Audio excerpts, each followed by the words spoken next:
तो क्या किया है हमने, विद्युत ध्रुव पर लगने वाला बल युग्म का आघूर्ण ये निकालना है। पहली बात तो यह है कि ये जो विद्युत ध्रुव है इसी को विद्युत ध्रुव कहते हैं, इसी सिस्टम को, आवेशों के सिस्टम का जो ये है, इस विद्युत ध्रुव पर बल युग्म लग रहा है, बल लग रहा है। युग्म का मतलब है जोड़े में लग रहा है। पहली बात तो बल लगेगा क्यों, किसी पे भी बल दो तरीके से लगता है, या तो उसका मतलब यहाँ पे बल लगेगा कैसे, पहले तो हमें ये समझना है बल लगा कौन रहा है। तो ये कभी भी टॉपिक है ना, इसका कंप्लीट अगर हेडिंग लिखना हो तो इसका कंप्लीट हेडिंग ऐसा होता है कि ये एक समान विद्युत क्षेत्र में स्थित, एक समान विद्युत क्षेत्र में स्थित या फिर एक समान विद्युत क्षेत्र में रखे विद्युत ध्रुव पर लगने वाला बल युग्म का आघूर्ण। आपने क्या किया है, इस विद्युत ध्रुव को उठाया और उठा करके आपने इस विद्युत क्षेत्र में रख दिया है। पहले भी बताया, ये जो ब्लू लाइंस आपको दिख रही हैं आपके सामने, ये एरो, तीर के निशान, अगर सिंगल एरो को कहोगे तो इन्हें कहोगे विद्युत बल रेखाएं, इलेक्ट्रिक फील्ड लाइंस, या विद्युत रेखाएं बोल लो, बहुत सी बुक में विद्युत रेखाएं होता है, इलेक्ट्रिक लाइंस। तो ये सिंगल कहोगे तो ये इलेक्ट्रिक लाइंस हैं, लेकिन जब इनको ग्रुप में देखोगे, जब ग्रुप में बोलोगे तो ये इलेक्ट्रिक लाइंस मिलकर के क्या कहलाती हैं, ये कहलाती हैं विद्युत क्षेत्र। तो ये एक विद्युत क्षेत्र है। और कैसा विद्युत क्षेत्र है, एक समान के लिए इंग्लिश में एक वर्ड यूज होता है यूनिफॉर्म का मतलब होता है, एक जैसे स्कूल में यूनिफॉर्म पहनते थे ना, यूनिफॉर्म का मतलब होता था एक समान, दिखने के लिए हम यूनिफॉर्म पहनते थे, ठीक है, उसमें कोई अमीर गरीब ऐसा ना दिखे, हम सब एक ही यूनिफॉर्म पहन के जाएंगे। तो यूनिफॉर्म का मतलब है एक, जैसे ये विद्युत क्षेत्र है, अगर ये विद्युत क्षेत्र को हम यूनिफॉर्म विद्युत क्षेत्र कह रहे हैं, यूनिफॉर्म विद्युत क्षेत्र के लिए एक और वर्ड यूज होता है हिंदी में, एक समान तो खैर नाम से समझ जाओगे, एक इसके लिए होता है समविभव पृष्ठ, एक समविभव पृष्ठ होता है, और एक और होता है, मुझे याद नहीं आ रहा है, समविद्युत पृष्ठ क्या कहते हैं उसे, एग्जैक्ट याद नहीं आ रहा है मुझे नाम, ठीक है। मतलब एक ऐसा पृष्ठ, ये एक ऐसा विद्युत क्षेत्र है जिसके प्रत्येक बिंदु पर विद्युत क्षेत्र की तीव्रता क्या है, सेम है। इसीलिए मैं इस विद्युत क्षेत्र को कैसा क्षेत्र कह रहा हूं, एक समान विद्युत क्षेत्र कह रहा हूं। मतलब इधर मैंने कोई बिंदु उठा लिया तो इस पर भी विद्युत क्षेत्र की तीव्रता उतनी ही होगी जितना इधर होगी, जितना इधर होगी, इतना इधर इधर इधर, हर जगह विद्युत क्षेत्र की तीव्रता सेम है। तो अब समझ में एक समान का क्या मतलब है, एक समान विद्युत क्षेत्र है ये, और इस एक समान विद्युत क्षेत्र में आपने क्या रख दिया है, विद्युत ध्रुव, इसे उठा करके इसमें रख दिया है आपने, ठीक है। डेरिवेशन करने का तरीका क्या है कि अगर ये विद्युत ध्रुव है, मेरे हाथ में जो मार्कर है इसको थोड़ा और क्योंकि दो आवेश होते हैं ना, तो एक आवेश ये ब्लैक वाला रिफिल, ये ढक्कन समझ लो, एक ये ऑरेंज वाला, तो ये विद्युत ध्रुव है, सपोज ये विद्युत ध्रुव है, तो हम इसको क्या करेंगे, डेरिवेशन सॉल्व करने के लिए रखने का तरीका क्या होगा, क्या हम इसको उठाकर ऐसे नहीं रखेंगे, एकदम विद्युत क्षेत्र की दिशा में नहीं रखेंगे, हम इसको कैसे रखेंगे, एक दूसरा ढक्कन है कोई यहाँ पे, देखो सपोज दैट अभी के लिए कि ये विद्युत ध्रुव है, हम अपने डेरिवेशन करने के लिए विद्युत ध्रुव को उठाएंगे और इसमें रखेंगे। रखने के बहुत से तरीके हैं, आप किसी भी तरह से रख सकते हो, बट डेरिवेशन सॉल्व करना है तो हम इस तरह से नहीं रखेंगे। इस तरह से रखने का मतलब हमारा जो विद्युत ध्रुव है, हम डेरिवेशन सॉल्व करने के लिए इस विद्युत ध्रुव को विद्युत क्षेत्र की दिशा में नहीं रखेंगे, ठीक है। डेरिवेशन सॉल्व करने के लिए हम इसको क्या रखेंगे, थोड़ा कोई एंगल बनाते हुए रखेंगे, थोड़ा सा थीटा एंगल, ऐसे हो जाएगा था, देखो विद्युत ध्रुव सीधा जा रहा है, ऐसे हो गया तो 90 डिग्री हो गया, एकदम खड़ा, ठीक है। और ये सपोज कर लो, स्केल भी तुमने तोड़ ही दिया है, ठीक है, ये विद्युत क्षेत्र है और ये आपका ऐसे विद्युत ध्रुव है, तो 90 डिग्री का एंगल क्रिएट कर रहा है। आप किसी भी एंगल पर रख सकते हो, बस जब पहली बार रखोगे तो ऐसा नहीं रखना है, ठीक है, क्योंकि इस पोजीशन में जब आप इसको एकदम विद्युत क्षेत्र के ऊपर रखते हो तो ये क्या कहलाता है, इसको आप कौन सी पोजीशन कहोगे, इसको जैसे 90 डिग्री पे तो लंबवत कहते हैं, ऐसे में है तो क्या कहेंगे, समांतर। ये विद्युत क्षेत्र के साथ क्या है, समांतर है, ठीक है, विद्युत क्षेत्र के साथ एकदम उसी दिशा में ऐसे ही लेटा हुआ है, विद्युत क्षेत्र के समान। तो हम विद्युत द्विध्रुव को उठा रहे हैं और विद्युत द्विध्रुव को उठाकर कैसे क्षेत्र में रख रहे हैं, एक समान विद्युत क्षेत्र में रख रहे हैं। क्या हुआ, एक समान विद्युत क्षेत्र में रख रहे हैं। अब उस एक समान विद्युत क्षेत्र में अगर मैं इस द्विध्रुव को रख दूं, पहले मैं बना लेता हूं, ठीक है।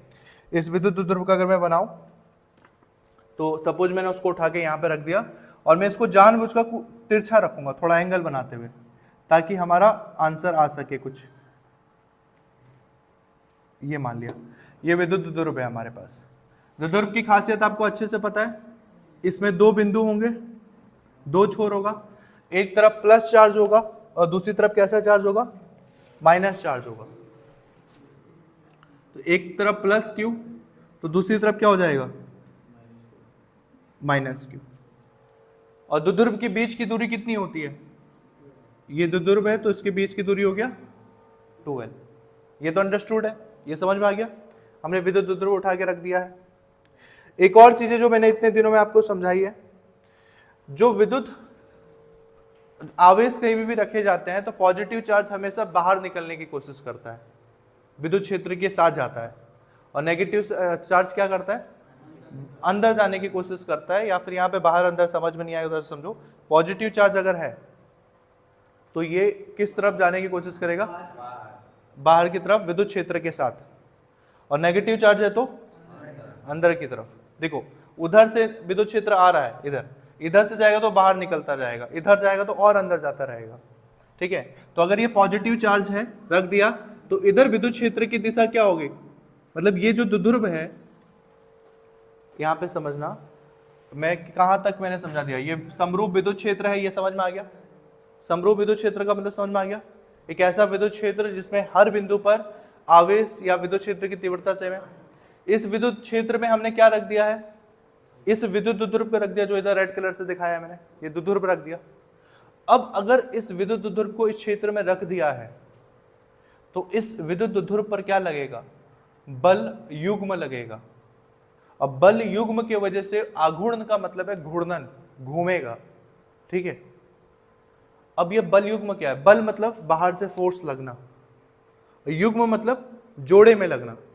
अब इस विद्युत द्विध्रुव पर जोड़े में फोर्स लगेगा, कैसे लगेगा, ये जो विद्युत क्षेत्र है, ये विद्युत क्षेत्र में अगर आप इस द्विध्रुव को रख दोगे तो ये विद्युत क्षेत्र जहां प्लस वाला चार्ज है उस पर बल लगाएगा, किस साइड, बाहर की तरफ, मतलब उस पर इसको निकालेगा इस साइड, क्योंकि हमें प्लस चार्ज का नेचर ही पता है।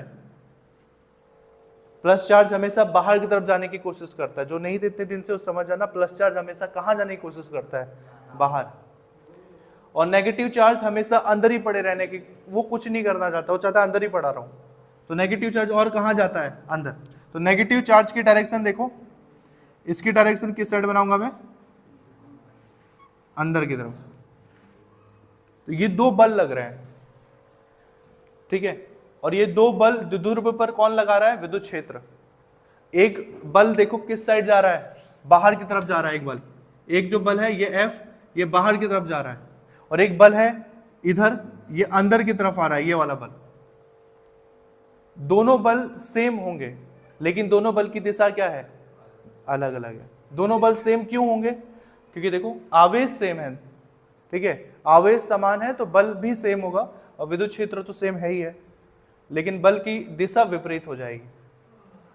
अब यहां तक समझ में आया, ये जो आपने हेडिंग लिखा है इसका मतलब समझ में आ रहा है धीरे, एक समान विद्युत क्षेत्र है, इस एक समान विद्युत क्षेत्र में क्या रख दिया गया, ये रेड वाला विद्युत द्विध्रुव रख दिया। जैसे ही इस द्विध्रुव को विद्युत क्षेत्र में रखोगे, विद्युत क्षेत्र इस द्विध्रुव पर धक्का लगाएगा, बल लगाएगा। जो पॉजिटिव चार्ज है उस पर बल उसको बाहर की तरफ फेंकेगा, और जो नेगेटिव चार्ज है उसमें विद्युत क्षेत्र जिस दिशा में जा रहा है उसके विपरीत दिशा में बल लगाएगा। अब समझ में आ गया डायग्राम क्या है। ये जो बल लग रहा है, देखो ये दो बल लग रहा है, एक बल ऊपर एक बल नीचे, तो इसी जोड़े को हमने कहा युग्म, पता है ना, जोड़े को इंग्लिश में युग्म कहते हैं, कपल हिंदी में मतलब, तो इसी को कहा बल युग्म। इसमें बल लग रहा है जोड़े में, और ऐसे बल युग्म के कारण ये जो द्विध्रुव ये क्या करने लगता है, आघूर्ण का मतलब होता है घूमने लगता है, घूर्णन। देखो घूमने के बहुत से तरीके हैं, मतलब घूमने के तरीके, तो एक बाइक उठाओ घूम लो जाके। यहाँ पे फिजिक्स में घूर्णन का क्या मतलब है, ये बचपन से तुमने पढ़ा है।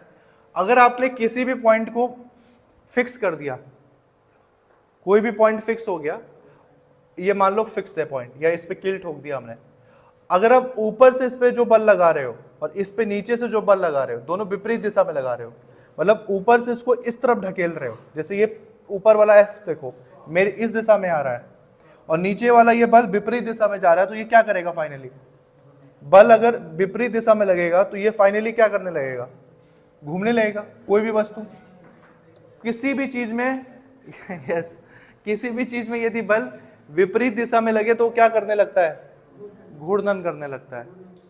इसीलिए इसको क्या कहा गया, बल युग्म का आघूर्ण। ओके, देखो इस हेडिंग में ही सारा कॉन्सेप्ट छुपा हुआ है। यहां पे मैंने कुछ एक्स्ट्रा किया ही नहीं, जो हेडिंग है मैंने बस वो समझा दिया। हेडिंग था एक समान विद्युत क्षेत्र था, विद्युत ध्रुव पर रख दिया, विद्युत ध्रुव रखते ही विद्युत क्षेत्र इस ध्रुव पर बल लगा रहा है और बल जोड़े में लगा रहा है, एक ऊपर वाले एफ क्यू पे लगा रहा है, एक नीचे वाले क्यू पे लगा रहा है, तो इसको बल युग्म कहा, क्योंकि बल समान है और दिशा विपरीत है। ठीक है, तो ये इसी में ऐसे रोटेट करने लगेगा, ऐसे घूमने लगेगा उसी में। तो अगर ऐसा ध्रुव यहाँ फंस गया तो इसी में रोटेट करेगा। अच्छा, ये विद्युत क्षेत्र कब तक इस पे बल लगाएगा, विद्युत क्षेत्र आखिर कब तक बल लगाएगा। अच्छा सिंपल से सोचो, ये विद्युत क्षेत्र नहीं है, ये सपोज कर लो तुम खड़े हो, ठीक है, ये सीधा ही खड़े हो तुम, और ये आपका विद्युत क्षेत्र ना हो कि हवा है, ये एयर है, एयर आ रही है और आप आंधी की दिशा में ही ऐसे खड़े हो गए। आप चाहते अगर आप खड़े हो गए तो वो आंधी क्या करेगा, आपको धक्का देने की कोशिश करेगा, बल लगाएगा आप पे, लेकिन कब तक लगाएगा, आप अपना एंगल जैसे जैसे चेंज करोगे ना, वैसे वैसे आंधी द्वारा लगने वाला बल क्या होने लगेगा, कम लगने लगेगा। और फाइनली अगर आप जमीन पे पूरा लेट जाओगे, ये ध्रुव ऐसे ना होने के बजाय एकदम ऐसे हो गया, तब इस पे कोई बल नहीं लगेगा। ठीक है, क्योंकि मिनिमम एरिया इसने एक्वायर किया, तब इस पे कोई बल नहीं लगेगा, तब इसका बल कितना होगा, 0।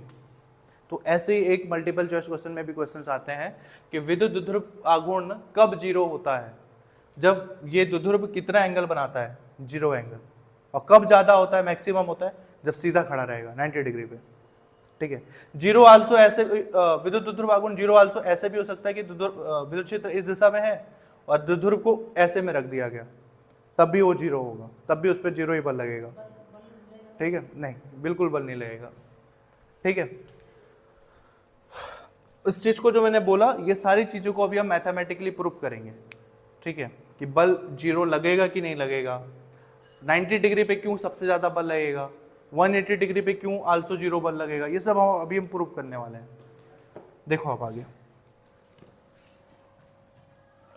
देखो, तो ये आपका डायग्राम बन गया। ठीक है, डेरिवेशन पे आते हैं आप। अच्छा, इस ध्रुव पर टोटल बल कितना होगा, टोटल बल कितना होगा इस ध्रुव पर, सोचो, प्लस क्यू और माइनस क्यू पे टोटल बल कितना होगा,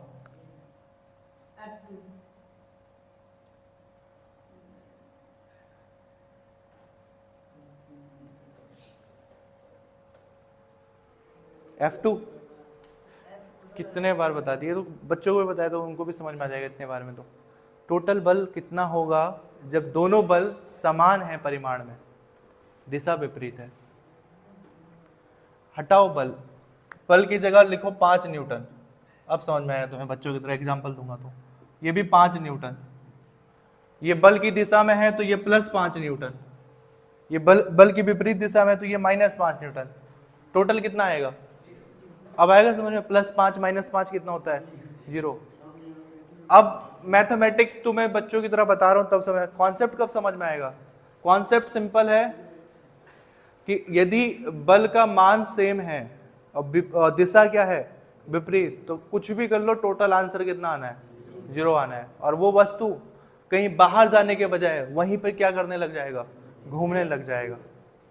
ठीक है, तो यहां पर भी जो बल होता है, ये जो बल युग्म होता है, टोटल जो बल युग्म निकलता है वो कितना निकलता है, 0 निकलता है। क्योंकि ये भी देखो, अगर बल का फॉर्मूला क्या है, F बराबर क्यू ई, ये होता है ना बल का फॉर्मूला, F बराबर क्यू ई। तो एक F बराबर क्या है, प्लस क्यू ई। मान लो कि अगर इसका विद्युत क्षेत्र E है तो, और इधर बल का फॉर्मूला इधर क्या हो जाएगा, F बराबर माइनस क्यू ई। तो आप ऐसे ही जोड़ लो, इस बल और इस बल को जोड़ो जरा, plus Q E minus Q E, total बल युग्म कितना हो जाएगा, शून्य हो जाएगा। ठीक है, तो इतना तो क्लियर है कि इसका बल युग्म शून्य होगा। हमें बल युग्म आघूर्ण निकालना है। आघूर्ण को किस चीज से दिखाते हैं, ये सब 11th में हमने पढ़ा है, नहीं पढ़ा है तो आगे देखो जिसने नहीं पढ़ा है। आघूर्ण को दिखाते हैं टॉर्क, टॉर्क कहते हैं इसे इंग्लिश में, ठीक है, और कपलिंग फोर्स भी कहते हैं। आघूर्ण को दिखाते हैं टॉ से, टॉ सुना है ये वर्ड मेरे मुंह से, हाँ इसे टॉ कहते हैं, जिसको मैं कहता था 12th में कि ये कैपिटल जे है, इसको हथौड़ा मारा, हथौड़ा मार के इसको बोना कर दिया, फिर इसको फ्लिप कर दिया, तब ये बना ये। आप उच्चारण टॉ रखो या फिर आप बोलो शुद्ध तो इसको टॉ बोलोगे तो चलेगा, टॉ, टॉ या टॉ। तो आघूर्ण को किस चीज से दिखाते हैं, टॉ से दिखाते हैं, या इंग्लिश में इसको टॉर्क कहते हैं, टॉर्क, ठीक है, TORQUE। तो हमें ये टॉर्क निकालना है, आघूर्ण निकालना, और आघूर्ण निकालने का एक सिंपल सा फॉर्मूला याद कर लो, ये काम करेगा आगे भी। 11th का याद है तो वो भी अभी काम कर लेगा। याद है 11th में टॉर्क का क्या फॉर्मूला था, वही फॉर्मूला लगेगा यहाँ पे। नहीं है याद तो आगे देखो, बल युग्म का आघूर्ण फॉर्मूला देखो जरा, बल युग्म का आघूर्ण बराबर, देखो ध्यान से फॉर्मूला क्या है, ये 2-3 बार रिपीट होने वाला है पहली बुक में। बल युग्म का आघूर्ण बराबर होता है, मतलब टॉ बराबर होता है बल गुणा, बल मतलब कोई एक बल, बल का जोड़ा ले लोगे तो 0 हो जाएगा, प्लस से माइनस कट जाए, कोई एक बल ले लो, पहले बल तो दोनों सेम ही है, वैसे भी दिशा विपरीत है बस। बल गुणा बलों के बीच की, यस याद आया, बलों के बीच की लंबवत दूरी। थोड़ा बहुत याद आ रहा होगा अगर 11th में पढ़ाओ, नहीं पढ़ा है तब भी आगे देख लो। बल गुणा बलों के बीच की लंबवत दूरी, force into perpendicular distance between two forces, ठीक है। तो बल आघूर्ण को किस चीज से दिखाते हैं, मैंने अभी बताया, किस चीज से दिखाते हैं, टॉ से, टॉ बोलो या टॉर्क बोलो, टॉ। बल को किस चीज से दिखाते हैं, F से, इनटू F की वैल्यू आपको पता है, क्यू ई ले लोगे। और बलों के बीच की लंबवत दूरी क्या है, यहां पे ये चीज समझने लायक है, देखो हाँ यही चीज तो समझाना है। बलों की बीच की दूरी और बलों के बीच की लंबवत दूरी दोनों अलग अलग होती हैं। अगर सिर्फ बलों के बीच की दूरी पूछा जाता, एक बल इस इधर लग रहा है, एक बल इधर लग रहा है, तो दोनों की दूरी कितनी है, 2L। बट यहाँ पे दूरी नहीं लिखा है, यहाँ पे लंबवत दूरी लिखा है, मतलब पहला बल जो है उससे आप एक लंब ड्रॉ करो, पहले बल से एक लंब ड्रॉ करो और तब दूसरे बल को क्या करो, कनेक्ट करो, ठीक है। तो लंबवत दूरी आपका क्या हो जाएगा, अभी मैं ड्रॉ करता हूं पता चल जाएगा। ये जो लंब बनेगा आपके सामने, ये है लंबवत दूरी, पहले बल और दूसरा बल ये है ना, तो आप इसको लंब करो, लंब खींचो, मतलब जब ये स्ट्रेट पोजीशन में होगा, देखो ये हो गया, ये जो मैंने डॉटेड लाइन से शो किया ये है लंबवत दूरी बलों के बीच की, ठीक है। और एक ट्राइंगल बनाना है तो इसे भी आप मिला ही लो, हालांकि इसका कोई काम नहीं है बट ट्राइंगल बनाना तो हेल्प करेगा, ठीक है। तो ये दूरी कितनी निकालोगे,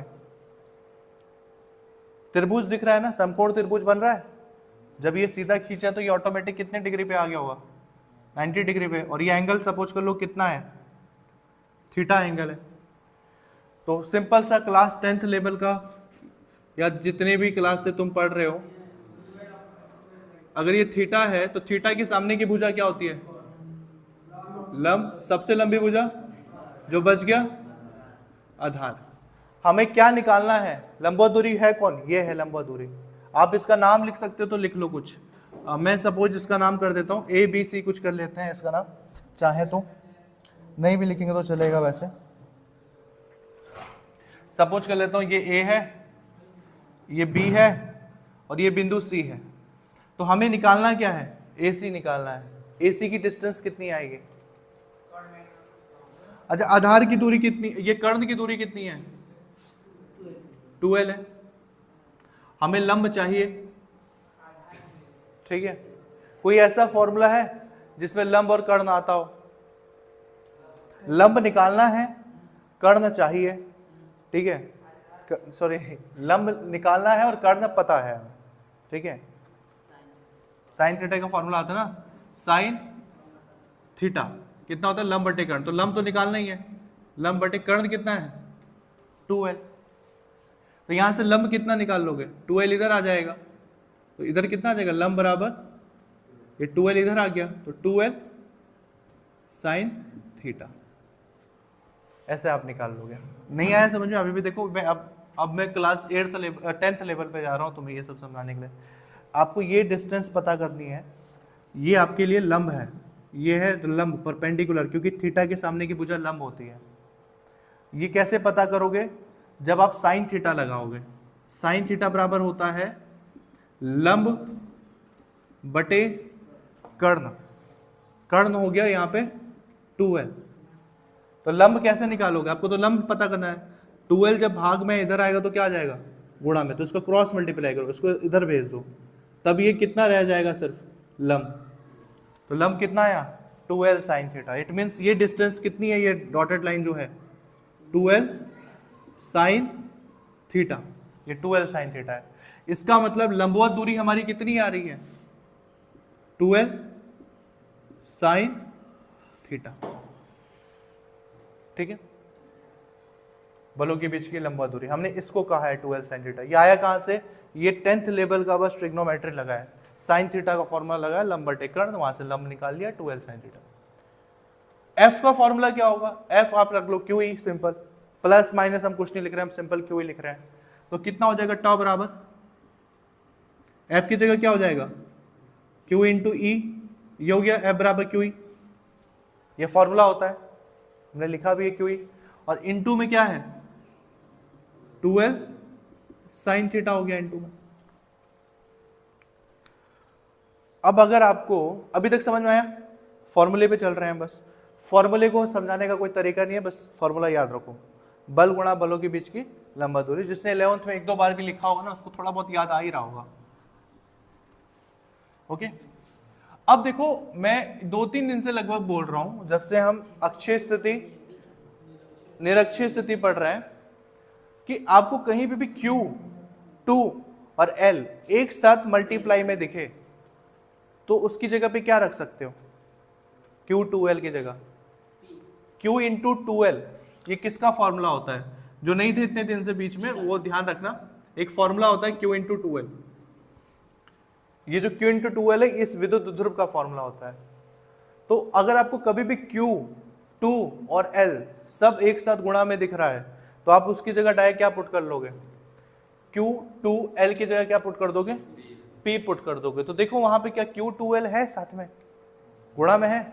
यहाँ पे जो आंसर आया हमारा, देखो Q है, ये सब तो गुणा में ही है आपस में, ठीक है। Q, 2 और L तीनों चीज गुणा में है, तो आप इसकी जगह डायरेक्ट क्या पुट कर सकते हो?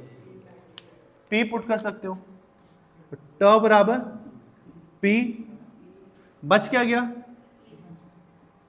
E भी तो है, E, और क्या बच गया? Sine theta. P E sine theta. Okay, ये साइन थीटा ज्यादा ही छोटा कर दिया मैं, इसको थोड़ा बड़ा कर दो। पी ई साइन थीटा, ये बच गया आपका। ओके, ये कहलाता है आपका टॉर्क। ये क्वेश्चन अगर डेरिवेशन 3 नंबर में पूछा जाए तो ऐसा, इसी डेरिवेशन को 5 नंबर में बनाया जा सकता है। कैसे? अगर वो ये बोलता है कि विद्युत एग्जाम लेने वाला या एग्जाम सेट करने वाला एग्जामिनर ये लिखता है पेपर में कि विद्युत ध्रुव पर लगने वाले बलयुग्म का आघूर्ण बताइए, या उसके फॉर्मूले को, उसके सूत्र को निगमित कीजिए। डेरिवेशन को हिंदी में कहते हैं निगमन। निगमित कीजिए या सत्यापित कीजिए या उसको प्रूफ कीजिए, कुछ भी तरीके से पूछा जा सकता है। इसी के साथ आल्सो पूछ दिया कि किस स्थिति में ये बल युग्म का आघूर्ण अधिकतम होगा, मैक्सिमम होगा, या फिर ऐसे पूछ सकता है किस स्थिति में बल युग्म का आघूर्ण मिनिमम होगा, न्यूनतम होगा 0 के बराबर। या फिर ऐसे भी पूछ सकता है क्या होगा जब द्विध्रुव को विद्युत क्षेत्र के समांतर रख दिया जाए, क्या होगा यदि विद्युत द्विध्रुव को विद्युत क्षेत्र के लंबवत खड़ा कर दिया जाए। तो मैं आपको एक एग्जांपल के थ्रू ये अभी भी समझा चुका हूं कि अगर आपके सामने से हवा चल रही है और आप स्ट्रेट 90 डिग्री पे खड़े हो तो सबसे ज्यादा आपकी बॉडी बल फील करेगी। तो 90 डिग्री पे अगर कोई बॉडी रखी गई, मतलब बॉडी है, स्थित है, तो वो उस पर बल क्या लगेगा, सबसे ज्यादा। तो अगर विद्युत द्विध्रुव लंबवत है तो उस पर क्या लगेगा, बल मैक्सिमम लगेगा। और अगर वो विद्युत द्विध्रुव लेटा दिया गया है, उसी को कहते हैं कि समांतर रूप में है या फिर 0 डिग्री का एंगल बना रहा है, तब हम कहेंगे कि उस पर बल कितना लग रहा है, 0। बट ये थियोरेटिकल नहीं लिखना है, इसको प्रूफ भी करना है। देखो तो चल तो रहा है, बंद तो नहीं हुआ है। देखो अभी तक समझ में आया, इस डायग्राम में सब कुछ समझ में आ गया। विद्युत क्षेत्र है, विद्युत क्षेत्र में क्या रखा गया है, द्विध्रुव, क्योंकि द्विध्रुव पर अलग अलग आवेश हैं, इसलिए विद्युत क्षेत्र विद्युत द्विध्रुव पर बल लगाएगा। प्लस वाला जो चार्ज होगा उस पर विद्युत क्षेत्र, उस पर जो बल लगेगा वो विद्युत क्षेत्र की दिशा में लगेगा। माइनस वाला चार्ज होगा उस पर क्षेत्र विद्युत क्षेत्र की विपरीत दिशा में लगेगा।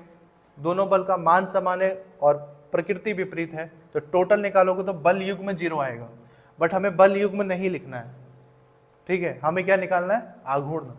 तो आघूर्ण का फॉर्मूला पता है, नहीं पता है, अब उसको याद कर लो अच्छे से कि आघूर्ण बराबर होता है बल गुणा बलों के बीच की लंबवत दूरी।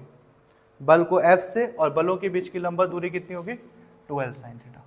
ये 12 sin थीटा कैसे आया आपको पता है, इसको भी अगर याद करना है दिमाग में इतना कैलकुलेशन किए बिना, तो सिंपल रखना, आपको एक दूरी तो 12 पता ही है, और जहां पे भी लंब आ गया तो लंब है आपको पता है sin थीटा लगता है, ठीक है, वहां sin थीटा लगा लो, ठीक है, 10 भी लग सकता है sin थीटा यहाँ पे याद रखना। अच्छा एक और चीज बताता हूँ, किसी भी फॉर्मूले के पीछे अगर sin थीटा लगाओ तो उस फॉर्मूले को वेक्टर रूप में आप बहुत इजीली लिख सकते हो।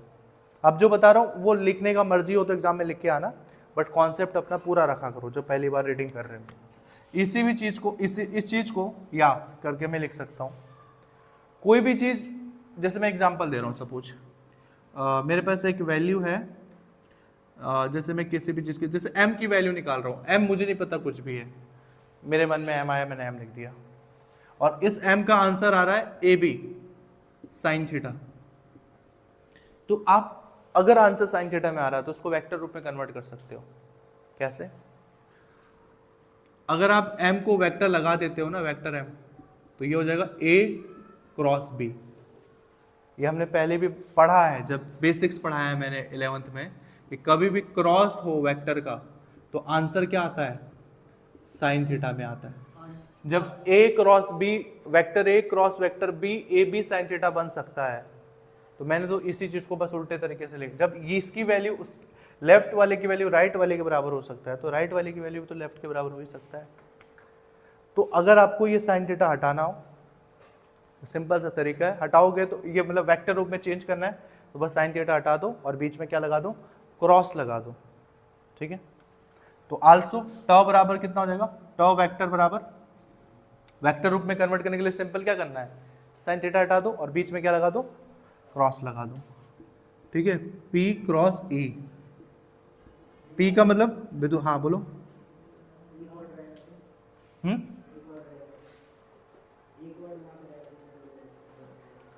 क्या रहेगा तो, हाँ सिर्फ P sin थीटा होगा तो नहीं, तब कोई जरूरत नहीं है, तब नहीं रहेगा, तब कैसे रहेगा वहां पे, P क्रॉस E हो गया ये। इसी को अगर वेक्टर फॉर्म में कन्वर्ट करना हो तो एक छोटा सा काम जो मैं बोल रहा हूँ, कब मैक्सिमम होगा कब मिनिमम होगा। अच्छा वेक्टर में क्या था, एक छोटा सा मिस्टेक, वेक्टर का चिन्ह तो लगा लो, हाँ। अच्छा सिंपल सा कुछ केस कंडीशंस, कब ज्यादा होगा कब मिनिमम होगा। तो केस 1, ये दिखेगा नहीं ग्रीन वाला मार्कर बोर्ड पे नहीं कैमरे पे,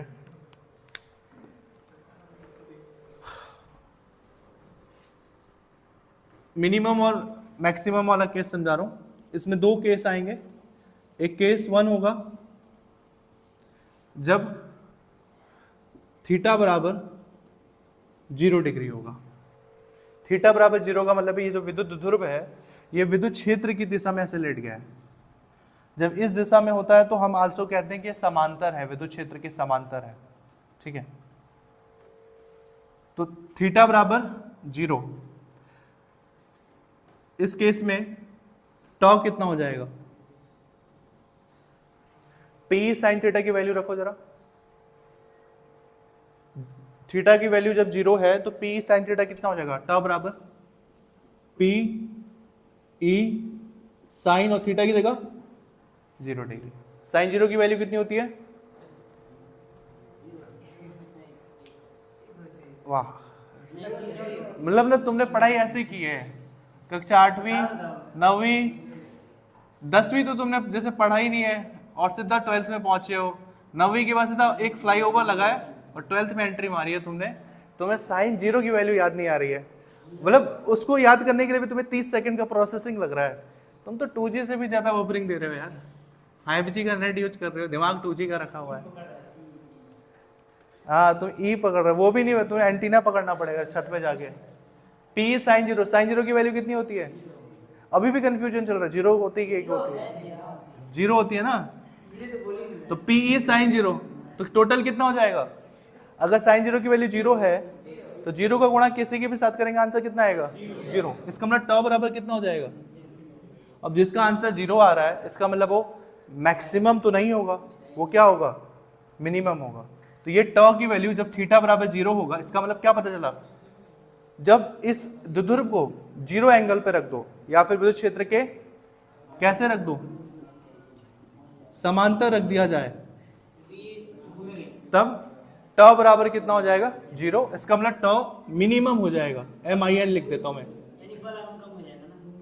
लगेगा ही नहीं, 0 हो जाएगा, घूमेगा ही नहीं। ठीक है, मतलब ये विद्युत ध्रुव अगर ऐसे लेट गया तो ये घूमेगा ही नहीं, रोटेट करना बंद कर देगा। तो टॉ मिनिमम कितना हो जाएगा?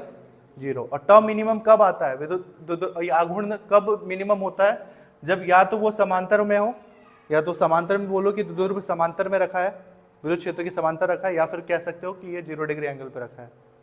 ओके, तो एक केस ये हुआ। अगला केस इसके नीचे, ये वाला इसके नीचे आ जाएगा, दिख रहा है कैमरे में? ये इसके नीचे देखो, देखो आल्सो 0 कब होगा? 0 करने के लिए टॉ मिनिमम सिर्फ 0 डिग्री पे ही नहीं होता है, टॉ मिनिमम आल्सो 180 डिग्री पे भी होता है। बता रहा हूं कैसे। साइन 180 डिग्री का मान 0 होता है। तो यहां पे केस 2 कर देता हूं मैं, केस 2 कर देते हैं। जब थीटा बराबर कितना डिग्री है? दूसरे कलर के मार्कर से लिखते हैं।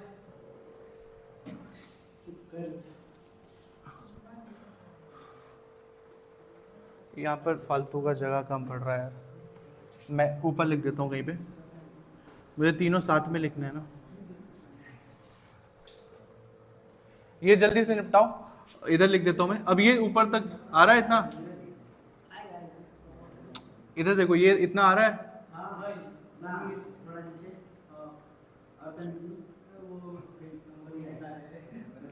केस 1 देखो, केस 1 क्या बताया मैंने? कब टॉ मिनिमम होगा?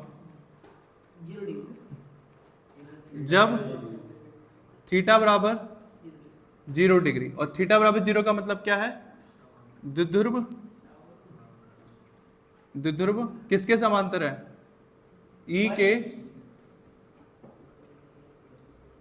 समांतर है। जब द्विध्रुव ई के समांतर है तो टॉ मिनिमम हो जाएगा।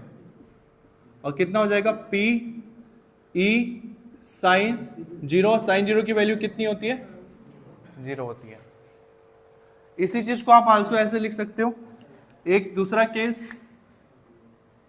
केस जिसमें कि अगर आप थीटा बराबर 180 डिग्री रखते हो, थीटा बराबर, जब थीटा बराबर कितना है? 80 डिग्री है।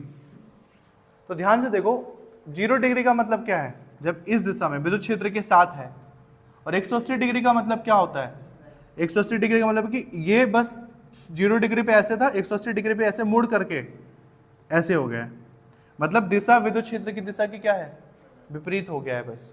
लेकिन अभी भी ये देखो है तो समांतर ही ना, विद्युत क्षेत्र के विपरीत रूप में समांतर है, लेकिन है तो अभी भी समांतर। तो जब थीटा बराबर 180 डिग्री रखोगे तब अपना कॉमन सेंस लगाओ, कितना आंसर आना चाहिए। ऐसे लेटेगा तब भी 0, क्या फर्क पड़ता है कि तुम्हारा सर के साइड है पैर के साइड है, अगर ऐसे भी लेट जाओगे तब भी क्या आएगा 0। बस सीधा खड़ा रहोगे या कोई एंगल बनाओगे तभी आप पे फोर्स लगेगा। तो इस केस में भी जब थीटा बराबर 0 है तो ट मिनिमम हो जाएगा। क्यों होगा मिनिमम, इसका साइंटिफिक प्रूफ देखो, क्योंकि पीई साइन 180, थीटा बराबर कितना है 180, और साइन 180 की वैल्यू कितनी होती है पता है, नहीं पता है तो इधर देखो जल्दी से, साइन 180 को लिख सकते हो 90 प्लस 90, और ये पढ़ा है साइन थीटा प्लस 90 बराबर कॉस थीटा होता है, तो साइन 90 प्लस 90 बराबर हो जाएगा कॉस 90, और कॉस 90 की वैल्यू कितनी होती है,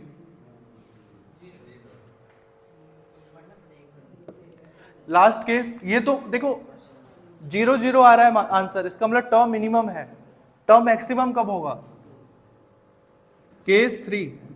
अब केस 3 में मैंने कब बताया था आप पे बल कब ज्यादा लगेगा, जब आप सीधा खड़ा रहोगे। तो सीधा खड़ा रहने में कितने डिग्री का एंगल बनता है, सीधा खड़े रहने में 180 डिग्री कैसे बन जाएगा,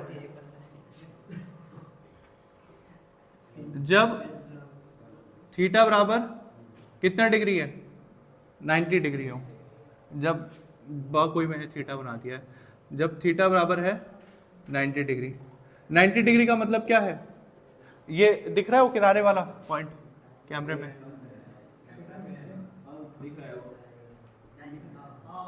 द्विध्रुव ई के, ई मतलब विद्युत क्षेत्र के 90 डिग्री का मतलब क्या होता है, लंबवत है या लंबवत हो, ठीक है, इसका यह मतलब है 90 डिग्री की द्विध्रुव ई के लंबवत है, विद्युत क्षेत्र के लंबवत है, तब तो क्या हो जाएगा पीई साइन थीटा की जगह, ये फॉर्मूला है पीई साइन थीटा की जगह कितना हो जाएगा 90, और साइन 90 की वैल्यू 1, तो ये कितना रह जाएगा पीई हो जाएगा, पीई गुणा 1 करोगे तो आंसर पीई आएगा। तो इसमें एक आंसर कम से कम आ रहा है, 0 नहीं हो रहा है, तो और मैक्सिमम आंसर आएगा, तो ये ट मैक्स लिख दे रहा हूं, मैक्स मतलब मैक्सवेल नहीं है। तो ये आपका ट मिनिमम आ रहा था, और ट मैक्सिमम कितना हो जाएगा पी के केस में। तो ये जो एक्स्ट्रा मैंने 3 केस बताए, अगर आपसे पूछा जा रहा है कि विद्युत ध्रुव लंबवत है तब आपका विद्युत आघूर्ण क्या लगेगा, द्विध्रुव आघूर्ण कितना लगेगा मैक्सिमम लगेगा, और अगर वो 90 डिग्री के एंगल 0 डिग्री के एंगल पे है या 180 डिग्री के एंगल पे है, या फिर बोले कि क्या है समांतर है, इट मीन्स आघूर्ण कितना हो रहा है, आघूर्ण कितना हो जाएगा 0, क्योंकि इस केस में मिनिमम आंसर आता है मिनिमम, और 0 से मिनिमम, माइनस में तो नहीं जाएगा कह रही है। कॉस थीटा होता अगर इस फॉर्मूले में तो माइनस में जा सकता था, कि कॉस 180 की वैल्यू कितनी होती है -1, तब जा सकता था माइनस में, बढ़िया नहीं। तो ये है आपका बल युग्म का आघूर्ण, कंप्लीट टॉपिक, सवाल भी बनते हैं डेरिवेशन भी बनते हैं, ठीक है। एक बार शांति से उसको ध्यान से देख लो, डायग्राम से स्टार्ट करो पहले देखना, उसके बाद कुछ होगा तो पूछ लेना, ठीक है।